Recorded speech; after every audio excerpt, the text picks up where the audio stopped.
child coming to the house. Oh, I mean, you ain't have to ask me, man. I'm definitely like, I'm coming out.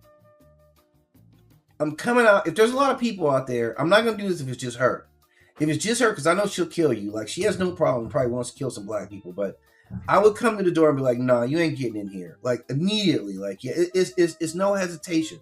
It's no hesitation that you're not getting in here. Like, the fact that you showed up here, man, that says a lot about your thinking. But like Stormfront, yeah, it's way too much. Like, I mean, you were a legit Nazi.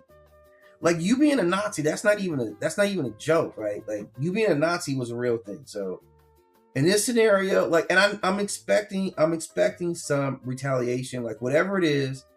You didn't show up here for nothing. Like, you showed up here for a reason, and I'm gonna assume whatever reason you had, you still have that, and you're gonna be like, yeah, I'm getting this from you. Maybe some information, I don't know, but I feel like if Stormfront shows up at my door, it's gonna be a problem, and I'm gonna have enough balls to just be like, you know what, Stormfront, I'm not scared of you, man. I'm not gonna run from you. Like, I'm not gonna do that, right? So